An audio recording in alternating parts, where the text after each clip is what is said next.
When you were trying to feed your babies, did you have statistics or facts swirling around in your mind about the importance of feeding your babies human milk?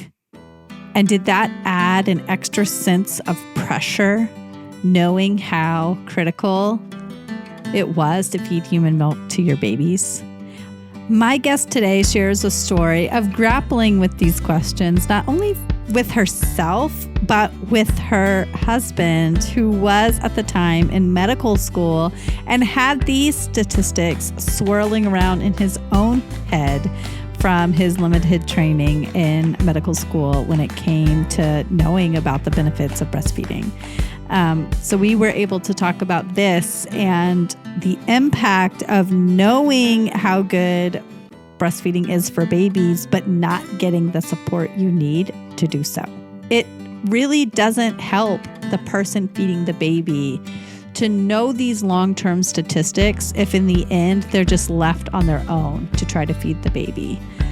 Stephanie shares her journey of doing the best she could in the situation she was in to feed her baby human milk, and then doing the best she could for herself to transition to a different plan when that wasn't working out in the middle of COVID lockdown in Australia. This is a second story about this.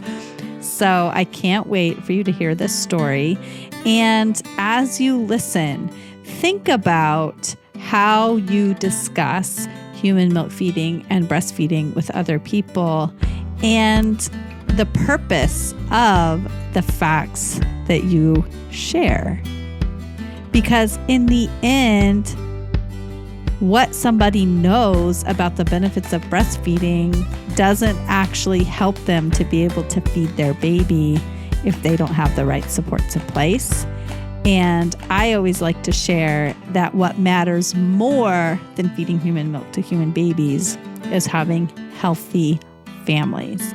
That impacts the long-term health of the baby more than getting human milk. And so if we can support the whole health of the family, including getting them the support they need to feed their babies, amazing. But if that's not in place and the mom needs to make a different plan, or the feeding person needs to make a different plan in order to support their own mental health, then I'm all for that, because that is going to impact that long-term health of the baby as well. So I can't wait for you to hear this amazing conversation with my guest, Stephanie. When I began breastfeeding, I was blindsided by how difficult it was. Having known only a handful of people who had ever done it and only seeing it up close a couple of times, I had a huge learning curve. Since then, I've become a doula, a childbirth educator, and an internationally board-certified lactation consultant, or an IBCLC. I'm your host, Lo Nigrosh, and I welcome you to the Milk Making Minutes, where we explore the systemic, medical, and cultural barriers that make feeding our babies so difficult, so that you know your baby feeding struggles are not your fault, and your triumphs really are the miracles you feel they are. My name is Stephanie Fornasia.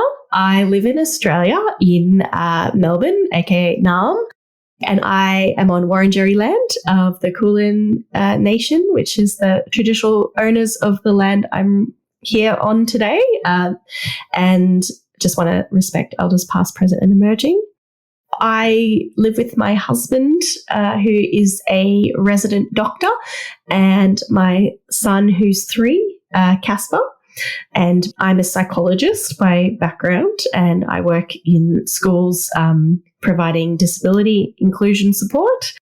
And I also have a podcast called Psychocinematic, and we analyze depictions of mental illness and disability in movies and TV shows, and I get people with lived experience to come and chat with me. We met over a network for podcasters, and that's how I discovered you and your amazing podcast. I have loved it. We just recorded discussing how to train your dragon. It was a really fun discussion about disability portrayal, particularly amputee portrayal most of my listeners know that I am an amputee born with a congenital disability. And so I have adored those movies since they came out. I feel very positively towards them. So it was really fun to talk to somebody who analyzes this stuff as a podcaster and as somebody who is a psychologist by profession and helps people in schools to be more inclusive of people with disabilities. So really, really fun discussion. And I love the work that you do. Thank you. And thank you so much for being involved and introducing me to an amazing film franchise, which I'll now be watching for a long time. Oh, good. I'm so glad. Well, I have brought you here today to talk about your own baby feeding story with Casper. And so before we do that, I would love to have you think about your cultural upbringing and go back into your memory bank and tell me what your exposure to baby feeding was over the years, as far back as you can remember. I am the eldest of 3 kids. My mum formula fed all of us, and she often mentioned that she couldn't breastfeed, and it was too painful for her. When my youngest sister, when she was born, I was about 8 or 9. So, I was sometimes involved in, giving her a bottle here and there, but it was mostly, mum who did that. And she used formula. As I grew up, especially, studying psychology and developmental psychology, there was often that, message that breastfeeding is preferred. So, that was kind of my understanding, I guess, and my exposure to that sort of thing. What would you say the cultural attitudes are towards breastfeeding? Definitely there's a culture of don't breastfeed in public. That's too much. You can't show your boob. But there's also a mentality and a few people that I knew that were very much like formula is poison. A lot of the hospitals, particularly in Melbourne, are very pro breastfeeding. And my husband, Michael, when he went through medical school, was very much given the message that breast is best. There's all these reasons why breastfeeding is best. And as someone who is male, and before we started to have a family, he sort of ascribed by that mentality. When we were trying, and I was doing a lot of reading, we had a lot of discussions about, what if I can't breastfeed? My mum couldn't breastfeed. How true is it that this is the end of the world if we use formula? Were those conversations difficult to have? Did they cause friction between you? Initially, yes. I think that the issue was there was so much black and white viewing going on. And my husband can be a bit black and white too. So in his training, particularly early on, he would probably, take what he was given and ascribe by that. And now that he's worked more in the field, he's sort of seeing there's shades of grey, and, what's written on paper doesn't actually always apply to every single person. So initially there was some tension there, but as it got closer to Casper being born, and as we had more conversations and sort of read up on, a variety of literature around it, it was definitely less tension in those conversations. And particularly, I have generalized anxiety disorder. I've had depression quite a few times over my life, and I was very conscious of my own mental health when giving birth. And I expressed that a lot to my husband, in that, I'm at risk of postnatal depression. So I really don't want to have that added pressure to breastfeed on top of that. So if it doesn't work out, I'd really love there to be a neutral ground around that, and there not to be a feeling like I'm failing my child if it doesn't work out the way I want it to. So he was very understanding about that. And by the time I did start to breastfeed, we were very much on the same page about it, which was good. Yeah, I think when people see the issue as black and white, they're looking at it just from a viewpoint of what does the breast milk do for the baby, and not looking at it holistically and viewing it as a systemic issue. And so, yes, if we're just looking at what does breast milk do for a baby, what does formula do for a baby, absolutely 100% breast milk is best. Human milk is best. However, we don't just live in a bubble where all we do is compare breast milk to formula. We are working parents. We have various levels of support. We have various exposures to breastfeeding or not breastfeeding. We live in places where we feel the need to cover or not cover. We have various levels of pain that we may or may not be able to get help for. So we are not put into a bubble and then get to decide formula or human milk. It is way more complex than that. So in the research that I have conducted, because this really is one of the systemic barriers, is that pediatricians give a lot of advice about breastfeeding, pediatricians, gynecologists, doctors, family doctors. However, their training regarding breastfeeding is very minimal. It's like between 3 and 9 hours in medical school, which is not very much. That's like 3 class periods worth. And that would be accurate, their medical I think, school or even a little bit less than Michael. Okay. Right. So they have a lot of opinions. Their advice is sought out a lot.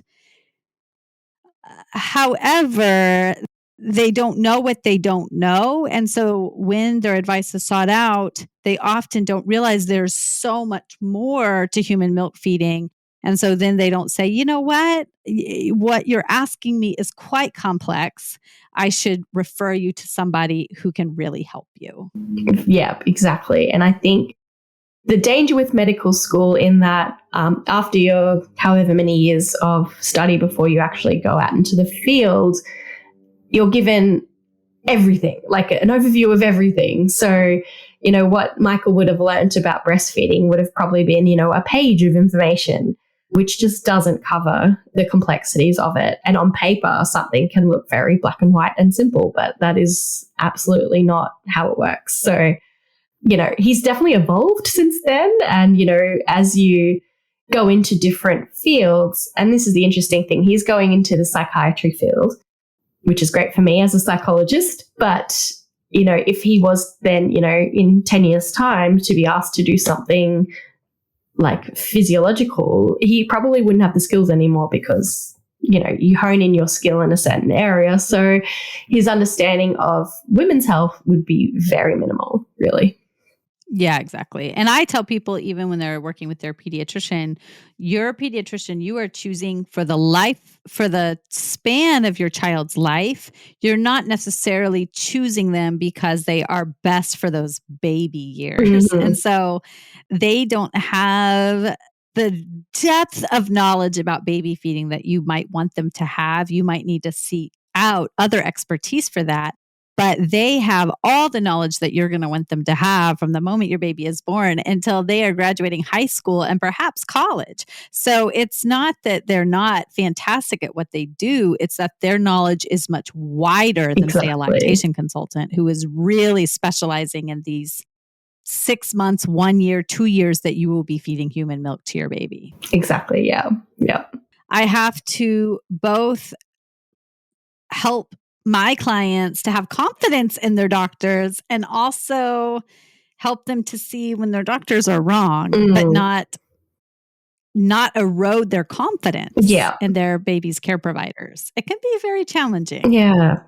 So I'm interested to see if this played out in your story at all, but also I'm seeing that it kind of played out just in your own relationship a little bit as your husband was in medical school and he had a very narrow view of what should be happening, but it sounds like he evolved as you had the conversations. Mm-hmm.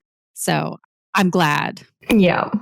Did you have something to say about that? I was just going to say, I'm very good at shutting him down when I need to, in that I'm the woman and you're the man. So whatever happens, you'll just have to deal with it. Right. I heard that in your episode on the movie Tully. Yeah. He was your co-host on that episode. And one of the ideas I had thrown out to you that we discussed was the movie Tully, but you said, oh, I actually already did it. And so I wanted to go back and listen to it because I had just recently watched the movie, and the movie portrays, it's hard to identify what it portrays because it's never named, but perinatal mental illness or perinatal. I guess it's perinatal psychosis. You two go back and forth about what it actually is in the movie. Yes. But in the end, in your description of it, and I'll link your episode to it in my show notes because it's a great episode for my listeners to dig into as an introduction to your podcast, because it's this movie that really portrays this theme that comes up a lot in my podcast. People have talked about a psychosis multiple times on my show, but also just perinatal depression, perinatal anxiety. But there were a couple of times when he had an opinion and you're like, I am the one who has experienced postpartum anxiety. And I can't remember if you said you had experienced postpartum depression or not, but you were like, I think I know what a woman is going through at this time. And I'm not sure that you can exactly say what it would be like. Yes, I love that you enjoyed that. I think sometimes our opposing views, I think we hopefully do it with respect with each other as at the same time. And oh, yes. Yeah, he tends to agree with me when I have to, play the I'm the woman card. Yes. Last night, as a family, we had the rare opportunity to just have one child at home. We had not eaten dinner yet, and it was getting pretty late, but we asked him, it's just the three of us. What would you like to do? And my son said he wanted to take a walk at a nearby reservoir. And neither my husband and I were stressed out about this because we had a refrigerator full of Feast and Fettle, which had delivered home-cooked meals right to our front door that we knew when we came home from our walk, all we would have to do was just heat and serve it. So off we went on our walk right around sunset, around the reservoir. It was beautiful, just the three of us and our dog. And then we came home, and within 15 minutes, we had the most delicious coconut crusted cod and roasted cauliflower. And we ate it while we played Uno together. And the cleanup was so easy. And it made our evening so amazing after a full day of work and allowed us to connect with our child. And this is why I am so happy that Feast and Fettle is a partner of the podcast, because I truly believe that anything that allows families to spend more time together and less time worrying about all the things they need to do, like getting dinner on the table, is something I can get behind. So if you would like to see what Feast and Fettle can do for your family, go to feastandfettle.com and use my code MILK to get $30 off your first week's order. And let somebody else do the cooking for you and just go take that walk. If you want to have less anxiety and more confidence so that your parenting journey can feel like you always wanted it to feel, then go to my website right now so that you can have a person by your side who not only knows how you feel, but who combines my expertise of lactation with your expertise of your body and your baby to help you make the next right step in your lactation journey, because that's all you really need to do is make the next right step. And right now, that next right step is going to my website, www.quavinbirthservices.com. And I can't wait to see your name pop up in my inbox or on my phone, on my text messages. Talk to you soon. Okay, so getting back to your own experience, so you had some worry about what feeding would be like based on hearing your mom's experience, based on knowing what your own struggles with mental health had been like. And so tell me a little bit about what your hopes for baby feeding were, and then you can kind of go into what it was like for you. I really wanted to breastfeed. I really hoped that that would work. But at the same time, I didn't want to put pressure on myself, unnecessary pressure on myself. And I did sort of have in the back of my head fed is still best, in that, breast is preferred, but at the end of the day, as long as my baby's being fed, that's what's important. Because this was as COVID was heating up, there was a lot less access to prenatal classes that usually would have been provided. But I did manage to go to a breastfeeding class. I didn't love it. We had to sort of practice and, learn how the latch worked. There was a slight bit of shaming going on. And because I'm a psychologist and I constantly have my psychologist hat on, I couldn't help but be a little bit critical in that they talked about all the risk factors of your child not breastfeeding, and also kids who are breastfed tend to have higher IQ and tend to achieve more in these areas and have less colds and flus, etc. I had been reading a little bit and listening to, a few podcasts about, scientific sort of based podcasts about breastfeeding and things like that, knowing that, and in the back of my head going, how does that make people feel if they can't breastfeed? Like their kids are going to be quote unquote not smarter or not do well at school. Like that's a very broad assumption to make and can be quite shaming. So I didn't come away from that class feeling very good. And so in the back of my head going, okay, well, I still believe that, whatever happens, it's going to be okay as long as my baby's fed, but also feeling like now there's an added sort of shame if it doesn't work out from the hospital staff at the hospital that I was going to be giving birth in. So, yeah, and the hospital that I did give birth in very much promoted themselves as a breastfeeding hospital. While that was a positive thing because that's where I was hoping to go, it was also like there's that expectation that you will you will be breastfeeding, and if you don't, well, you failed, sort of thing. We need to come to the table assuming that all families want the best for their babies. Exactly. That just needs to be the underlying assumption. And if they want the best for their babies, then what support do they need to do that? Mm-hmm. Yeah. And let's assume that the parents know what is best for their babies. Mm-hmm. Let's assume that they are the ones who are going to know what their babies need. And yes, education is a part of the conversation when it comes to breastfeeding, but that is not the education that needs to be provided. Like, who cares whether or not an IQ could possibly be raised if you breastfeed? I had so many problems with even giving that message, and also correlation and causation being, not the same thing. These are the types of statistics that we want to look at a policy level when we're trying to figure out how to help governments put funding into the right places to build robust support systems. Those are not the types of statistics we use on an individual level to help people to feed their babies. That's not the right use for those types of statistics. Thank you for saying that. I'm going to record that and play that to people now who ever cite those kind of statistics, because I just don't find them useful in any individual way. And yeah, I found that. No, they're not. Frustrating. Yeah. That's what you use on a broader level when you're like, look, this is the reason why you need money to go to these resources. When you're trying to convince policymakers. But it's not what you're trying to tell a mother who's like trying to make decisions for her baby. She doesn't need to know that stuff. Like it's irrelevant in that moment.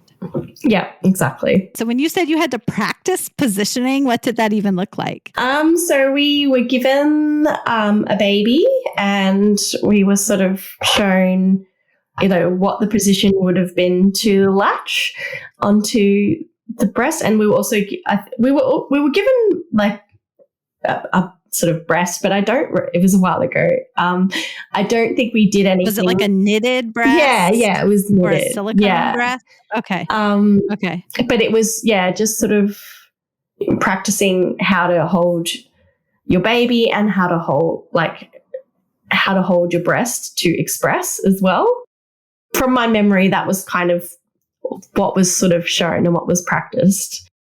part of my brain is thinking, okay, done in the right way, practicing like because I see a lot of people holding their baby in a way that actually doesn't help them get their airway clear for breastfeeding. Yeah, I think we practiced holding the baby in the right position and how to sort of guide your boob into into where the baby's mouth would be. But was it awkward being in a like class type setting with other strangers? Yeah. Yeah, it was interesting. It was only a couple of hours.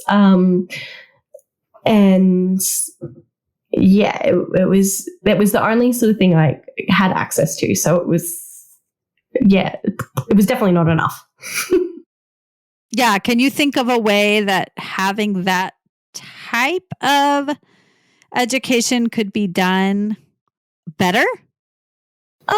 I feel like it would have been nice to have maybe more individual access. And again, this was during COVID. Yes. So, resources were already very limited. Yeah, having maybe access to someone individually in a prenatal appointment to sort of talk through things and actually be able to physically show me what the position would be and check some of that messaging being a little bit more pressure-less would have been good too. What ended up happening for you? Well, the birth itself was a bit complicated. I was in labor for 27 hours, which is definitely not the longest someone's been in labor for, but it was very long. I was also asked to collect colostrum leading up to it to have a bit of a store if there was any need to feed the baby and not be able to breastfeed. I ended up having high blood pressure at a good part during the labor and was having to be treated by antibiotics. And because Casper was inside me, he also had to be treated with antibiotics as well, because if he also had the infection, that could have been really bad. Once he was born, he was whisked away into special care pretty quickly. And I also had to go into my own room and be treated with IV antibiotics to make sure the infection was gone. So I really didn't have a lot of contact time with him. And I had a epidural and a forceps delivery. He was on my chest for a while and I did try to give him my breast, but he had to go quite quickly. So I didn't really get the opportunity to try breastfeeding at all. That was actually a really dark time. Because it was COVID, your husband couldn't come and be a support person? Well, he was in special care with Casper. And during that time, Michael was with Casper and they gave him formula pretty quickly. They ran out of the colostrum. I think I only collected about 6 small syringes. And so they asked me. That's a good amount. I was pretty impressed. And I thought, oh, I'm going to make lots of milk. It's not long that they told Michael, look, we're going to have to give him some formula. Do you consent? And Michael, we all had no sleep. He just said, yeah. I would have liked to have the opportunity, even though I was absolutely wiped and probably dead asleep, to at least have tried to breastfeed at that point to establish that. And I know they were worried about my health. In my head, though, I was like, I'm fine. I'm just tired. But I obviously had an infection. So obviously there was definitely that barrier to being able to do that. But I just would have been like to at least be asked. So it was a really, really hard time because I wanted to spend time with my new baby and also try breastfeeding as much as possible. But also I get into trouble for not being in my room to get my medication. It's like... And it had to be delivered by IV antibiotics. They didn't have another way of delivering the antibiotics to you. Yeah, they took the IV out, and I could just have it orally. But yeah, I think it was like 72 hours of IV antibiotics. Yeah, once I was with him, I kept, I remember latching the first time and going, hey, it's worked. It's fine. It's going well. And just keeping on going. But he wasn't really latching properly. But no one really came up to sort of actually see if I was doing it right. They were just like, okay, you're breastfeeding, you're good, bye. And by the last day when he was in the room with me, it looked like it wasn't going as well as they as it sort of looked. Also, from the first day of after the birth, I started pumping pretty quickly, and it took a while for the milk to come through. So pumping every time he needed a feed, really. Breastfeeding for as long, I think I was timing it too, like 10 minutes on one breast, 10 minutes on the other, and then feeding him any colostrum I had, and then topping up with a bit of formula as well, and doing that every time he needed. So that's really quadruple feeding. Yeah. So it was really exhausting, and I'm glad we spent that last day in hospital because I got a little bit more support around the breastfeeding. But there was one moment when I had to ask them to heat up the bottle for formula or to give me some formula. And that was always reliant on the nurses actually being able to give me the formula. And then there was one time where I was requesting the formula that I needed, and she said, this is a breastfeeding hospital. And I was like, yes. She's like, so you should be just breastfeeding. I was just like, okay. What? Go away. I didn't ask for this. And what should I just let him starve? I don't know. It's like putting breastfeeding hospital in the title is automatically just makes everybody breastfeed their babies perfectly. That just solves the problem. That was all that needed to happen. It just eliminates the systemic barriers. Done, fixed. So yeah, she was very nice. We just call all the hospitals breastfeeding hospitals, and suddenly everybody can just feed their babies human milk. Why didn't we think of this sooner? That's what they need to do for everything. What a brilliant idea. So yeah, that was... Oh my God. That was rough. And then coming home, yeah, we were very tired, very happy to have this baby, but very isolated, and continued with the triple feeding for 5 weeks. It was just too much. My milk did come in. Okay, Stephanie. Yeah. I want to stop you for just a second. I want to sit with the fact that you quadruple fed for 5 long weeks. That is a long ass time. It was to do that. Thank you for that, because it felt like I'd given up on it after that 5-week point. Like, you couldn't do it. No. Something. We ask new parents to do this triple feeding plan, which is ridiculous. It is so much work. It takes so much time. It does not get to the root cause, and it is freaking exhausting. And to put somebody on that plan with no end date, fine. 2 or 3 days, fine. Somebody can get through 2 or 3 days. But to do that for 5 weeks, that is a long time. You must have been exhausted. And I just want to stop and acknowledge that. I know it's been a couple of years now, but I don't know if anybody ever acknowledged that for you, that was a long time. That is a lot of work, a lot of hours, and you must have been exhausted. And I just want to say, if nobody has said it, 5 weeks is a long time for triple feeding. Thank you. Yeah, that's very validating. By the end of it at night, I wasn't pumping at night. I would just breast and milk feed. But it would also be like breastfeed, give them some breast milk, express breast milk, and top up with formula. So it was still a lot. Yeah. We weren't getting much sleep. No.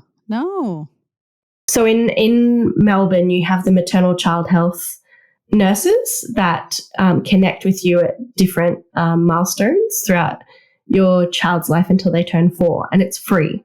It's through the government. And usually there would be a nurse that visits you at home a couple of times. And about 3 weeks in, they discovered Casper had a tongue tie. which wasn't picked up until And who that. discovered that? It was one of the maternal child health nurses who we saw face to face. So she recommended getting it snipped and thought that that would help the latch and the breastfeeding process. Because my milk was slow, but also Casper wouldn't latch very well. And it would be hard, when you know that the milk's coming out, and there was a lot of not thinking it was coming out. So we did get it snipped, and I was, reassured that, it's very quick, it's painless. Like he screamed, but, it goes away very quickly. It is recommended. But it really didn't make any difference. And it feels like a short period of time, like after 2 weeks, being like, no, it's not making any difference. But when you think about how many times your child is feeding in that 2 weeks period, it was pretty clear that the problem was still there, or whether that contributed to the problem, but the way that Casper was feeding was already established and it wasn't reversing it by snipping it. I feel like I tried everything I could with the nurse's advice, but it just never felt like he was getting, or wasn't being able to latch well enough in order to be able to stop the triple feeding. And by 5 weeks, I was done. I was mentally done. And I had to sort of weigh up, do I keep suffering through this for my baby's nutritional needs, but with my mental health being impacted and potentially our bond being impacted for that reason, or figure that he's going to be fine, the formula will be fine, and maintain a little bit more sanity. So that was and Michael was very much like, you just stop, you've done enough. So yeah, I think once a partner who feels a little bit rigid about breast milk is nutritionally better, once they see the anguish that a person goes through to try to produce the breast milk, they become a lot less rigid, at least a reasonable person, because they recognize that it really is so much effort that the person producing the milk is going through when it is not working out as intended, or when there is not a lot of support in being able to produce the milk for the baby. And so then it just becomes your whole world starts to revolve around feedings, and you're not enjoying parenthood as you thought you would. Everything starts to be about the feedings, exactly, which isn't the way motherhood is supposed to be. And there's a lot of view, because formula is not cheap, that breastfeeding is inexpensive, it's free, but the amount of time it takes, if you don't value your time, then it is free. But it's actually, it's a lot of time that goes into it, and time also costs money, really. Having said that, I still pump. Yeah, neither choice is free. No, exactly. There's a cost always. Right. I did pump for 5 months, I think it was. I wanted to make it to 6, but 5 months was enough, and gave him express breast milk and formula as sort of combination. So because I was able to pump, like the pump was doing better than Casper, I think. So I thought, might as well just keep pumping and giving him this breast milk, and at least he's getting some of my antibodies. I felt pretty okay with finishing the pumping at 5 months and switching just to formula, because I thought, look, I've done as best I can. I was less stressed about that. I love, first of all, that at no point did you feel like it was all or nothing. When you decided to end the body feeding, you recognized that you could continue to feed the human milk through pumping, which is always a valid choice. We never have to it's never black and white. So sometimes we feel like we have to fully end breastfeeding, fully switch to formula. And if somebody wants to do that, absolutely, that is an option. And I help people do that all the time and figure out the safest way to wean, because weaning automatically right away can sometimes lead to infection and be unsafe. And so doing it in a way that's safe for everybody is really important. But to recognize, okay, what is my biggest pain point here? It's latching. So I'm going to end latching and see how that goes. And then you were able to continue that for 5 months, which is fantastic. Yeah. And I think there was, sorry, there's also that sort of fear of failure of not being able to bond with your child through breastfeeding and through that contact. But there's other ways I can bond with Casper in so many ways.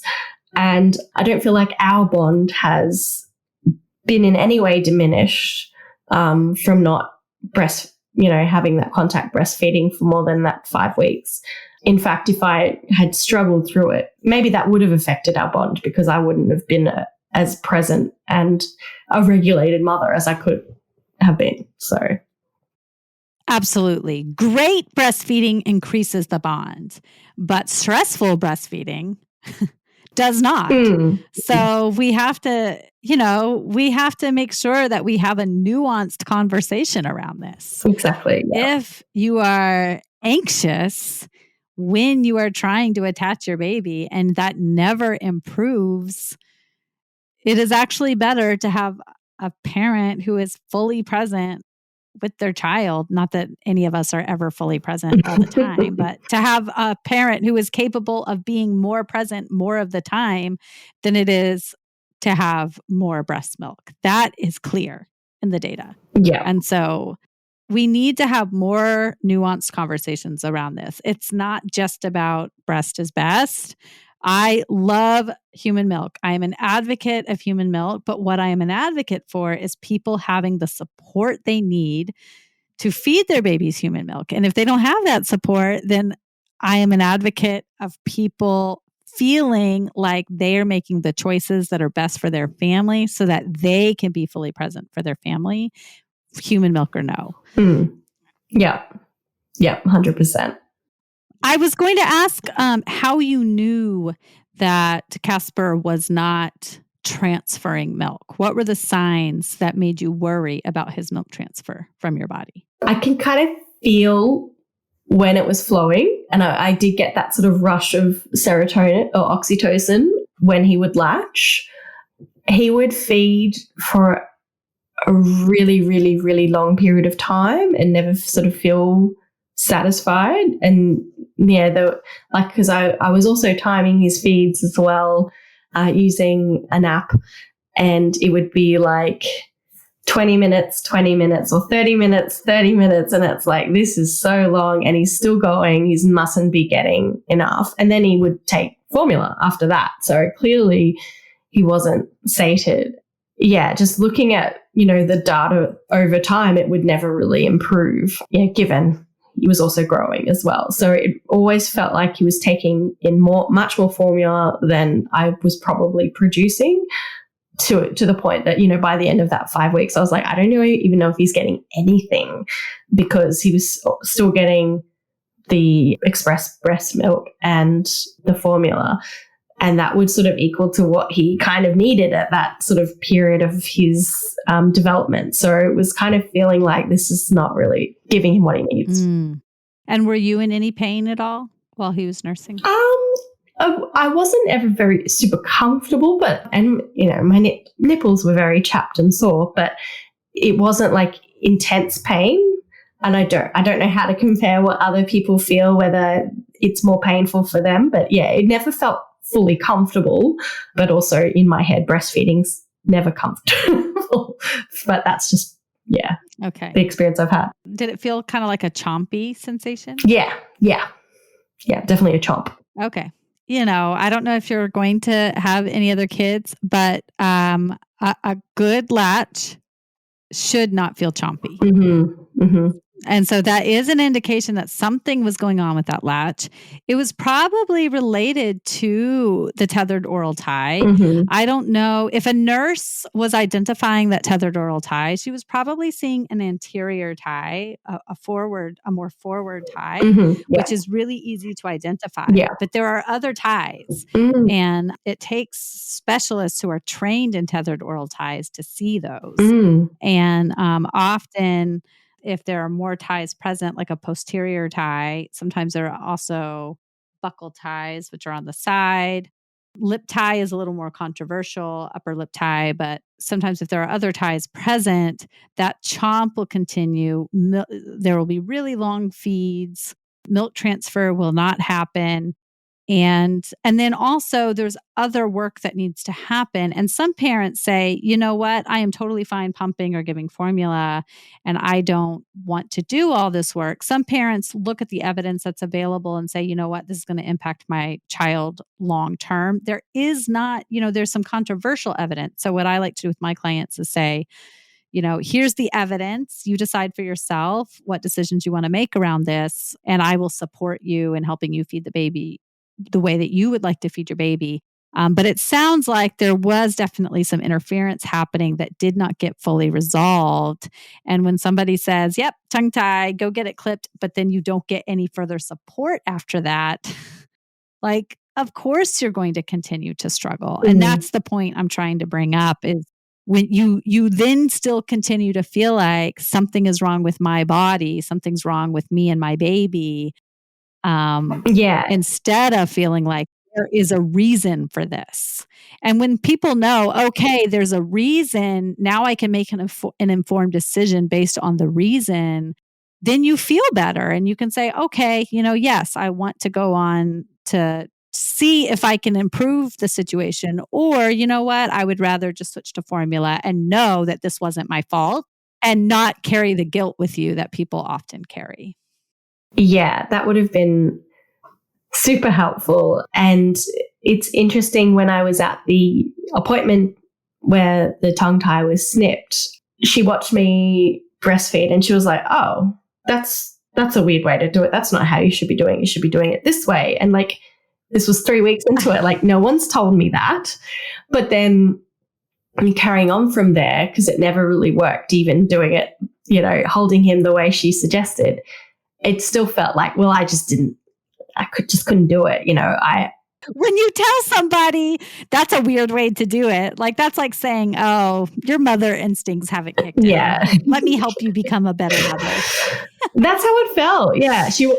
Her bedside manner wasn't the best. I was very much like, I don't want to feel like I failed. If it doesn't work, it just doesn't work. But I've done a lot of self-reflection over the years and I kind of felt like I was a place where, I wouldn't let it get to me, but it's never what you imagine it to be. And given the time that it was as well, with a lot of supports not being there and also feeling so isolated, you can have the best mindset in the world, but you can still feel like a failure. And it's because of all the circumstances around you.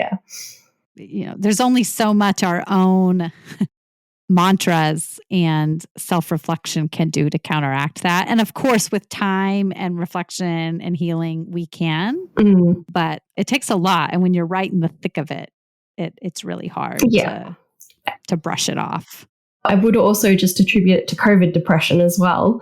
Yes. But when you're in that state, you kind of feel like this is the way it's going to be forever. So it's very hard to see yourself in a few years' time and go, am I going to think, oh, I failed when, Casper's running around and going to school and stuff? In that moment, it's very hard to put yourself in those shoes. So yeah, it feels really, really desperate and distressing. I think that's why naming these barriers is so important, and helping people to see that they are not failures is so important, because I have found that even if people aren't directly relating it, these doubts of motherhood, the reason why people have to go into moms groups and ask, like, what should I pack my kids for lunch? Or how should I respond to the teacher when they say this when they are in elementary school, is because the doubt got planted in their earliest days and weeks and months when they felt like they weren't a good enough mother when it came to baby feeding, for instance. And so I really do think that it is a bigger issue than just baby feeding. We aren't able to trust ourselves in those first days and weeks and months, because it gets taken away from us by all these professionals who say, oh, you can't, you're not supposed to do it that way, do it this way, because culturally we have lost a lot of these ways of interacting with our babies. And so we have to kind of rely on these professionals to teach us, but the professionals themselves don't really know. And so then they just treat us like we're a bunch of idiots who don't know how to care for our babies. And then we feel like idiots. And then it carries through. Yeah, exactly. I hear this all the time. And sometimes by the time people come to me, they are so discombobulated. They have heard 10 things from 10 different people. And so I try to sit down and say, okay, what have you heard? What has helped? What has resonated? What do you need from me? Because I don't want to just be another voice telling you what to do. Like, how can I really help you to figure out the situation? And I work in a hospital 2 days a month only on the postpartum unit. And sometimes by the time I've seen them on day 2, they've already heard 10 different things from 10 different people. And they're so confused. They're like, well, this nurse told me to feed X number of minutes for, every X number of hours. And this nurse told me to feed in this position. And this nurse told me to feed in that position. And this nurse told me to use a nipple shield. And this nurse told me not to use a nipple shield. And they already feel so confused. And it's only day 2. Yeah, I definitely had that experience as well. As we're wrapping up here, I want to know, once you made that decision at the 5-week mark to feed formula and to pump as much as you could, how did that change the game for you as far as your own feelings about yourself and your motherhood? I think there was a lot of emotion to start with, and leading up to it, I was really not in a very good state. But as soon as the decision was made, it felt like some of that pressure gradually started to go away. Just getting more sleep at night. And also, I stopped pumping at night. So my husband and I could, actually have shifts of who fed when. For that first year of Casper's life, or 8 months, he had equal access to me and him, or Dad. Although, Dad was busy in the office, but, whenever I needed him, he could be there. So we were able to really equalize the parenting even more, which just took such a load off me. I definitely had my down moments still, and, COVID was still had no end in sight. So lockdowns continued until Casper was about 18 months old, saw home a lot more than anywhere else, and didn't really see much of his family members. I was very comfortable with that decision. And then to the point, by that 5-month mark, I was very, very comfortable switching to formula. And yeah, that also was just very, very much more convenient than the pumping as well. What did you do with your pump once you were fully done? I wanted to throw it in the bin, but they're very expensive. It was a Modelo, so the good one. But I actually videoed myself putting it in the cupboard and then giving it the finger. You did?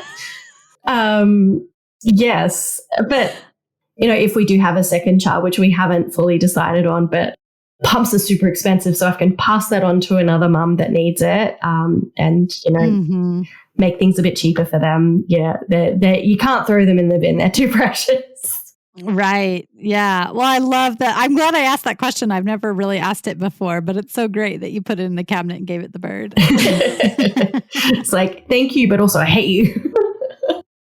Well, I so appreciate your honesty in talking about what it was like for you to go into this experience fully wanting to breastfeed, knowing that it might be difficult for you given your family history, and then being in the middle of COVID and having so little support. I think every person who gave birth in the middle of lockdown deserves a reward of some sort. There was definitely silver linings. Like, it was really nice not having to have visitors constantly coming to see a baby. Mm-hmm. He was the first in my family, Yes. First grandchild.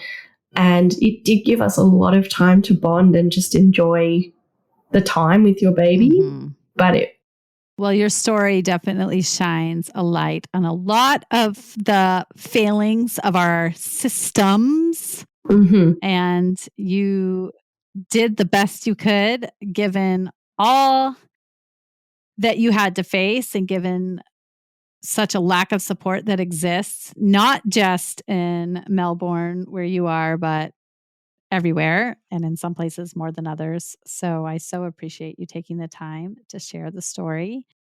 And if my listeners want to reach out to you and find you on all the socials and everything, where can they do that? Thank you so much for having me. I've really enjoyed talking about the experience. It's also, I got a little bit teary before there, just with that very validating message that 5 weeks is a long time. So thank you.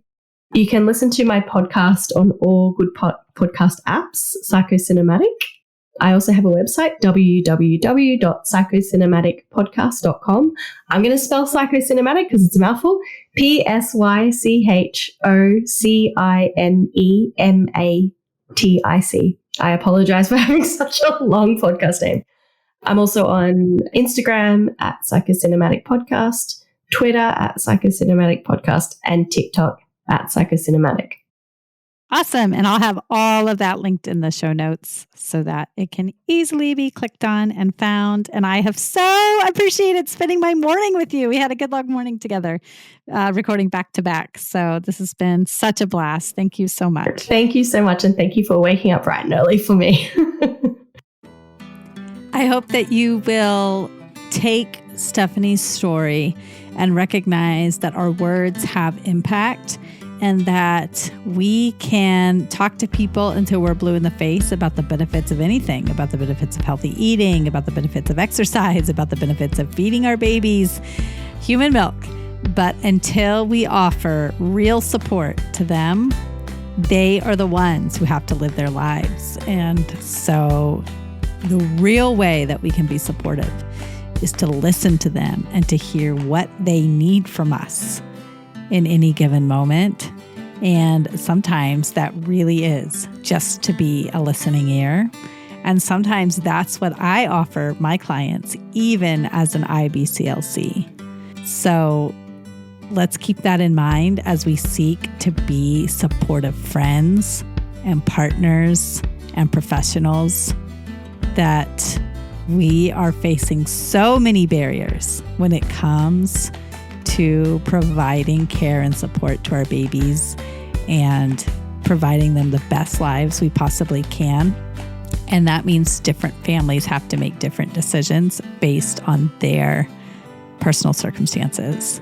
If you would like to discuss these barriers, and if you would like to discuss the ways that having these statistics in your own mind impacted you, then come join my Milk Making Minutes community group on Facebook. I would love to hear how having those statistics in your mind either positively or negatively impacted your baby feeding journey, because I know for different people that plays out in different ways. So join me there. I'd love to see you and talk about that. I just want to remind you that if you are looking for a way to spend more time with your family and less time stressing about all the things you have to do in your life, go to feastandfettle.com. So I don't order every week, but if I look at my calendar for the upcoming week and I see that I have a lot of consults coming up and I don't have as much time to plan for meals, then I will place an order for the next week and I'll know that I have meals taken care of for that week. So get $30 off your first week's delivery at feastandfettle.com by entering my code MILK, MILK.